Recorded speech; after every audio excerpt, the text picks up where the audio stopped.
For brand new cord cutters, when I'm asked what device would be the best to start out with, I almost always tell them Roku or Fire TV. They're cheap devices, they're easy to use, easy to navigate, and you get access to, Amazon's library if you're on Fire TV, for instance.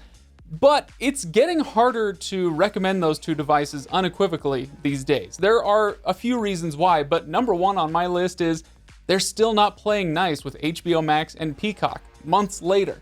And this kind of sucks because HBO Max and Peacock, they're pretty good streaming services, honestly.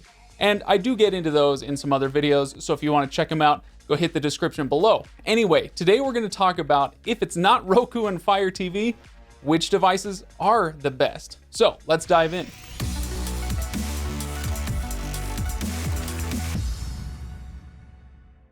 All right, thanks for watching, everybody. If this video ends up helping you, or if it's entertaining or interesting, hit that like button for me. Helps the channel a lot, makes me feel better about my life choices. It'd be great.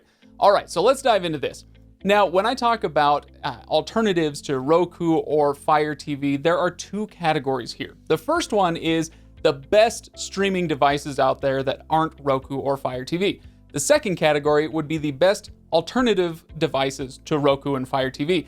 Yes, those are different. They're slightly different, but here's what I mean. Let's start with the best devices out there that aren't Roku and Fire TV. Now, in this category, I pretty much put two devices, the Apple TV 4K and the NVIDIA Shield.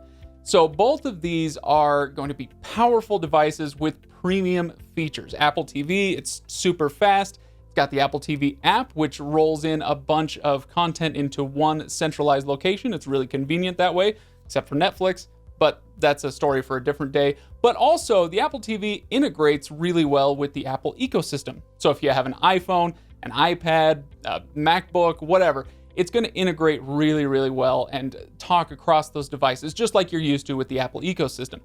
The NVIDIA Shield, similarly, is extremely quick, very responsive. It has a lot of options to get a ton of expandable storage. So if you're using it for gaming, for instance, or if you're putting a ton of your library on there, then it's got a lot of great options for that. Plus, it has gaming features and PC screen mirroring features if you've got NVIDIA graphics cards. It's powerful, it's amazing, and if you can take advantage of everything it has to offer, one of, hands down the best devices out there. But the problem here is that these premium devices come with premium price tags.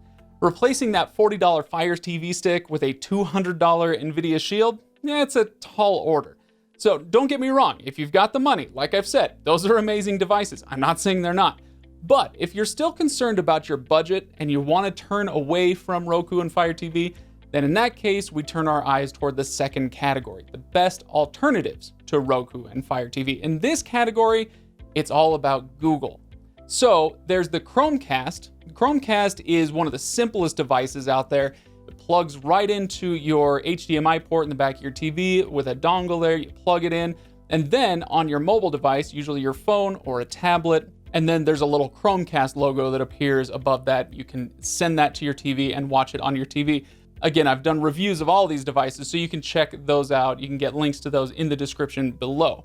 So the Chromecast is pretty good, but honestly, it's not my favorite because it doesn't come with a remote other than what you get on your phone. Or if we're sticking with Google, you can go the Android TV route. If you're trying to replace a $40 or $50 Roku stick or Fire TV stick, then you could go for either the Mi Box 4K or the TiVo Stream 4K. It's one of my new favorites out there as far as streaming devices goes. And so if I am directing somebody toward a great alternative as a first device, I might actually send them toward that TiVo Stream 4K. I've talked about it before here on this channel, but essentially it gives you a nice clean Android TV interface, and it also gives you a TiVo app that organizes your content in a unique way, and it gives you access to a few live TV channels that TiVo has there in that menu. Now, this all raises another question, and that is, what if it's not about just replacing a little device? What if it's a smart TV? You're on a Roku smart TV or a Fire TV, smart TV, whatever they call them. Well, you've got a couple of options. You could just plug one of those devices that I've talked about into your smart TV, and bam, you've got access to two operating systems. That's how I watch Peacock on this Roku TV. But if you're in the market for a new TV and you want to avoid Roku and Fire TV, you want to get access to HBO Max and Peacock without having to plug in another device, then you could have a look at some other smart TVs. The number one brand that I would point you toward would be probably Samsung. They run on Tizen OS, or LG runs on Web OS, but there's also Panasonic and Vizio. Those are good options too.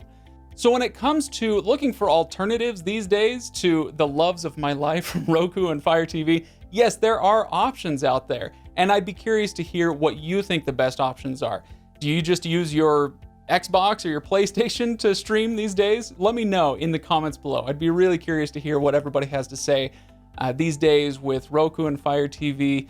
Maybe, possibly looking at a downward trend because they're not playing nice with some of these streaming services out there.